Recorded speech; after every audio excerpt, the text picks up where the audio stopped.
पूरे अंतःकरण से हृदय पूर्वक गुरु की सेवा करो। किसी भी प्रकार की अपेक्षा से रहित होकर अपने गुरु के प्रति प्रेम रखो। अपनी आय का 10वां हिस्सा अपने गुरु को समर्पित करो। गुरु के चरण कमलों का ध्यान करो। इसी जन्म में आपको आत्म साक्षात्कार होगा। यह साधना का रहस्य है।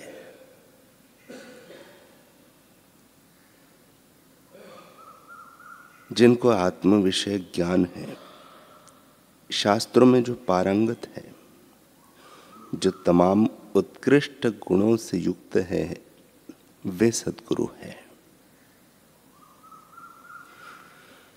जिसको आत्म साक्षात्कारी गुरु मिलते हैं, वह सचमुच 3 गुना भाग्यशाली होता है।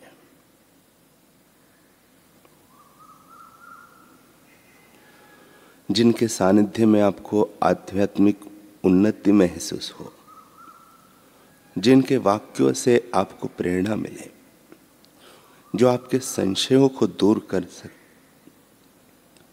जो काम, क्रोध, लोभ से मुक्त हो, जो निस्वार्थ हो, प्रेम बरसाने वाले हो, जो अहंकार से मुक्त हो,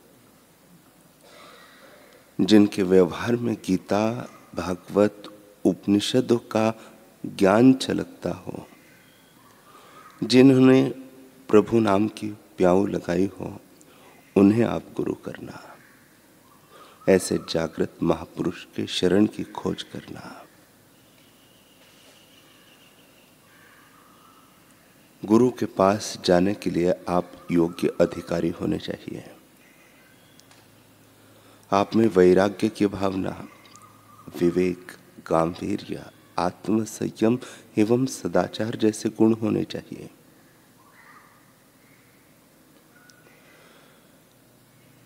गुरु आपके उद्धारक एवं संरक्षक है। सदैव उनकी पूजा करो, उनका आदर करो।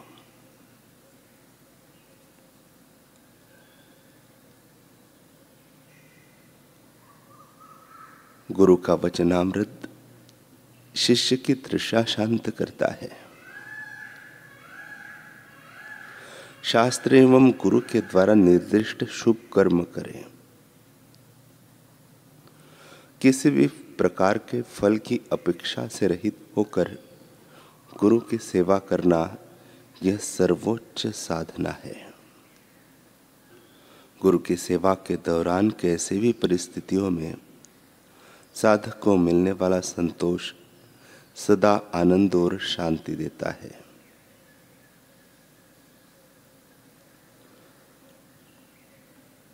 अपने आप को आचार्य की सेवा में सौंप दो। तन, मन एवं आत्मा को खूब तत्परता से अर्पण कर दो।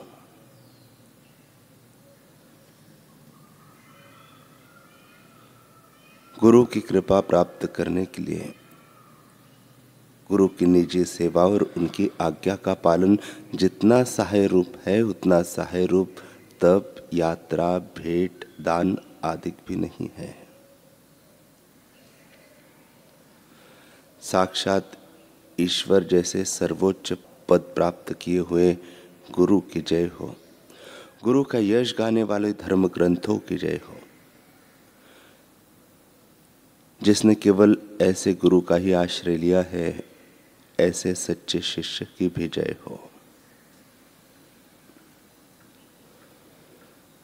तीव्र गुरु भक्ति के शक्तिशाली शस्त्र से मन को दूषित करने वाली आसक्ति को मूल सहित काट न दिया जाए, तब तक विषयों का संग त्याग देना चाहिए।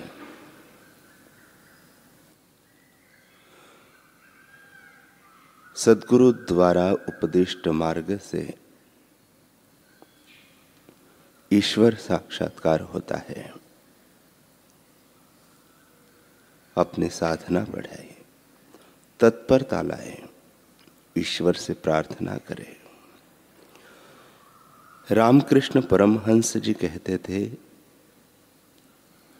भीतर आतुरता न आए तब तक ईश्वर से मुलाकात नहीं हो सकती। यह आतुरता भोग वासना के अंत आए बिना आती नहीं है। जिनकी भोग इच्छा का अंत नहीं आया, उनमें ईश्वर के लिए आतुरता नहीं आती। ईश्वर के लिए कैसी आतुरता होनी चाहिए, इस संदर्भ में वे एक प्रसंग सुनाते हैं। वे कहते हैं कि हमारे यहाँ हृदय यानी रामकृष्ण जी के भांजे का बेटा 4-5 साल का पूरे दिन मेरे पास रहता है, मेरे सामने इधर उधर खेलता रहता है, एक तरह से घर को भूल ही जाता है। परंतु जैसे ही संध्या का समय होने को आता है तो तुरंत कहता है माँ के पास जाना है। मैं कितना भी कहता हूं चल कबूतर दो, चल खिलौने दो, परंतु वह भूलता नहीं, रो रो कर कहता है माँ के पास जाना है। खेल खिलौने आदि कुछ भी उसको रुचते नहीं। उसकी अवस्था देखकर मैं रो पड़ता हूं। ईश्वर के लिए ऐसा बालक के जैसा रुदन, ऐसी आतुरता होनी चाहिए, और खेलना करना खाना आदि कुछ भी न रुचे, भोग इच्छा न हो, और ऐसी आतुरता तथा ईश्वर के लिए रुदन आए तो ईश्वर क्यों नहीं मिलेंगे।